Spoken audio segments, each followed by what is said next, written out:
Legal action law enforcement officers are frequently criticized for the way in which they respond to certain scenarios.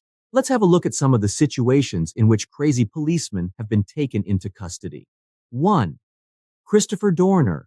Christopher Dorner had a reputation for being a model citizen in the years leading up to the moment when his entire life went off the rails.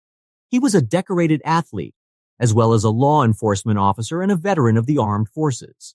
Dorner spent his childhood in Southern California and went on a killing spree there in February 2013, during which he frightened residents for 9 consecutive days. Dorner has dreamed about being a member of the law enforcement community ever since he was a small child. Even when he was still a teenager, he participated in the youth program offered by the Las Palmas Police Department. In later years, Dorner attended Southern Utah University and received a degree in political science from there. After that, he did some time in the United States Navy, where he was praised for his outstanding shooting and eventually retired. In 2005, Dorner took the first step toward realizing his dream by enrolling in the police academy in Los Angeles. When Dorner made a formal complaint saying that his field training officer had smacked a mentally ill suspect in the head while conducting an arrest, the officer in the field contested the charges, and an investigation by Internal Affairs determined that the incident could not have taken place. Dorner was now charged with making false accusations, despite the fact that the alleged victim's father also testified that his son had told him that he had been kicked by an officer. The alleged victim kept quiet and only revealed the attack to a doctor who examined him right after the arrest. Dorner stated in his manifesto that he was suffering from acute depression and that he had no communication with his mother or his sister. He also claimed that he had no idea where they were. In addition to this, he asserted that he was treated unfairly by the LAPD for speaking out against the department's culture of lying, racism, and the excessive use of force. Because of the unpredictable behavior he exhibits around other women, one of his exes, Ariana Williams, has cautioned other women to steer clear of him. Keith Lawrence, 27, and Monica Kwan, 28, both of whom were engaged to be married but had no relation to the LAPD, were both shot and killed by Dorner prior to the posting of his manifesto. Dorner shot and killed both of them. The next thing that happened was that Dorner made a demand to have his name cleared, and he stated that he wants his name back, full stop, with no space for bargaining. Because Kwan's father had backed Dorner at his disciplinary hearing, the pair was seen to be a target in Dorner's twisted worldview. This was due to the fact that Kwan's father had defended Dorner. According to what Dorner wrote, "I'm terminating your family because I never had the chance to start my own." In the days that followed, the authorities placed guards at over 50 different homes, some of which belonged to Dorner's former colleagues from the police department, whom he had previously threatened to hurt. After weeks of searching, the police were struggling to find Dorner, who had continued his killing spree by shooting 2 police officers who had been assigned to protect one of the people mentioned in his manifesto, and then firing upon 2 more officers who were stopped at a red light. The police had launched a manhunt and offered a reward of $1.2 million for Dorner's arrest and capture. Michael Caine, a father of 2, was the one who passed away, while the other man had life-threatening injuries. Dorner came to this conclusion as the flames began to consume him because he knew it was his last chance.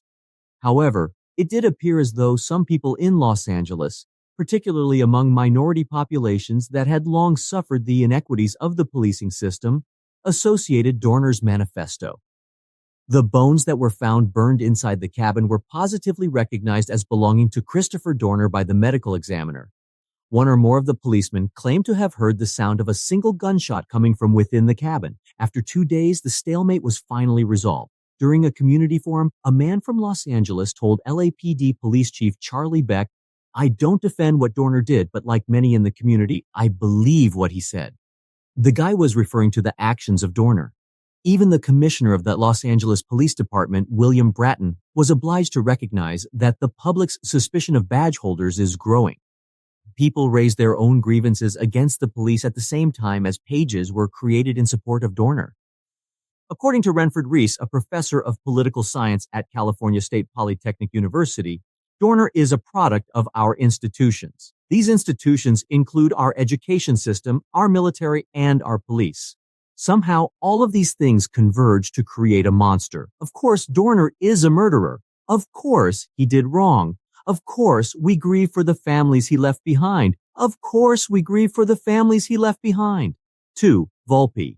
A very horrible instance of police brutality occurred in the borough of Brooklyn in the year 1997. A Haitian man named Abner Louima was the victim of an assault committed by a man whose name was Justin Volpe. Louise was detained at a prominent club in East Flatbush after a fight that broke out there. This is where everything started. Volpe was under the impression that Louimo had punched him in the head, but the blow had actually been delivered by another individual. After they had completed their sodomization of Louima, Volpe thrashed Louimo after taking him into custody. The weapon that was used during the assault was never found, despite the fact that there were witnesses to the incident. Louisa asserted that Volpe and the other cop routinely used the racial slur, and she named them both. After the assault, Volpe was heard bragging about his victory to other cops working in the station. Louisa sustained serious wounds, including a lacerated colon, shattered teeth, and a burst bladder as a result of the accident. It took him a few months to go back to normal physically after he had been abused. The horrific nature of this event immediately provoked indignation directed towards the New York Police Department.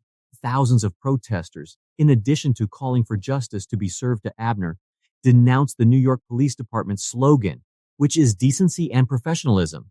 Respect is corrupted when people turn into criminals. As more evidence was presented against Volpe, the judge presiding over his case, Eugene H. Nickerson, reprimanded him for committing an exceptionally heinous act and causing damage not just to Louimo, but also to the police force and society as a whole. In the end, Volpe admitted his guilt by entering a plea of guilty to the charge. By violating Abner Louima's rights, I not only undermined the faith placed in police officers by the city, but also the faith placed in myself, my partners, and my legal counsel.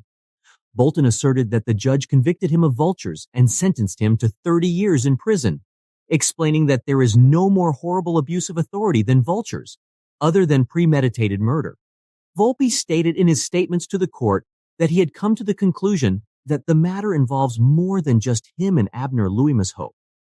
He explained, "What I did not only hurt Abner Louis and his family, but it also contradicts the worst fears in people. And the fact that I am a police officer made this fear even worse." After Volpe was handed his sentence, he was summarily dismissed from his position as a police officer. When he was found guilty, he regularly broke down into tears as he stood before the judge. Volpe is now being held in custody at a federal facility located in the state of Texas. In 2012, he wed his wife, Caroline Volpe, in a ceremony that took place within the prison. In 2021, he filed a plea with the Brooklyn federal judge, Frederick Blackburn, for an early release, claiming that he will become infected with a communicable disease by November 19th. Blackburn granted his request. The judge rejected his appeal and stated that the risk of contracting COVID-19 did not really deserve his release, especially given the severity of his offenses. The judge stated that the risk of contracting COVID-19 did not truly warrant his release. Judge Frederick Black has declared that there are no exceptional or compelling reasons for the defendant to be freed from jail.